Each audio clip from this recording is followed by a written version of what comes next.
కల్వకుంట్ల కవిత కొత్త పార్టీ పేరు విషయంలో హై డ్రామా ఇంకా కొనసాగుతూనే ఉంది. తెలంగాణ రక్షణ సేన పేరుతో కొత్త పార్టీ పెట్టుకోవడానికి కవితకు అవకాశం కల్పిస్తూ ఎన్నికల సంఘం లేఖ రాసింది. అయితే ఈ ఒక్క లేఖతోనే కవితకు ఆ పార్టీ పేరు దక్కినట్లు కాదు. కథ ఇంకా ఉంది. ఎవరైనా తెలంగాణ రక్షణ సేనపై అభ్యంతరాలు చెబితే ఎన్నికల సంఘం మళ్లీ విచారణ జరిపే అవకాశం ఉంది.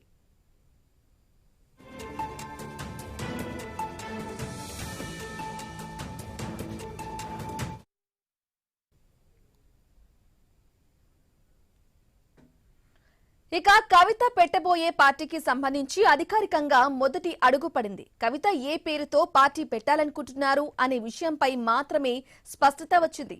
తెలంగాణ రక్షణ సేన పేరుతో పార్టీ పెట్టుకోవడానికి అనుమతి ఇస్తూ ఎన్నికల సంఘం లేఖ రాసింది.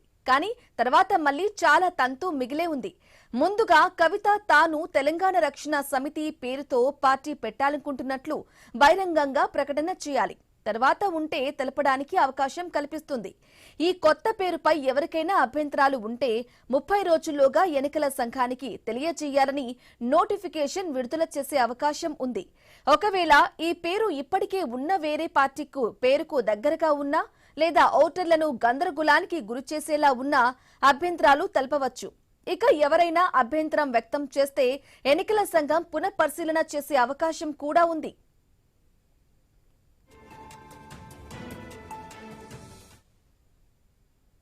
ఇక ఇప్పటికే తెలంగాణ రాజ్య సమితి అనే పేరుతో మరో చిన్న పార్టీ రిజిస్టర్ అయి ఉందని, తమ సంక్షిప్త నామం కూడా టీఆర్ఎస్ కావటం వల్ల ఓటర్లు తికమక పడతారని ఆ పార్టీ ప్రతినిధులు ఈసీకి ఫిర్యాదు చేసినట్లు సమాచారం.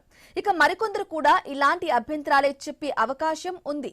అప్పుడు ఎన్నికల సంఘం ఏం చేస్తుంది అనేది ప్రస్తుతానికి చెప్పలేం.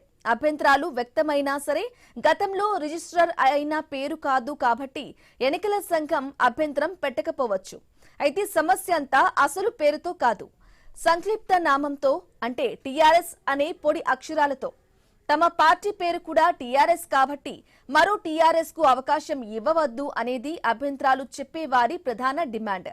కానీ సంక్షిప్త నామాలతో తమకు పని లేదు, పూర్తి పేరు కలిసిందా వేరుగా ఉందా అనేది తమకు ప్రాధాన్యం అని ఎన్నికల సంఘం అధికారులు చెబుతున్నారు.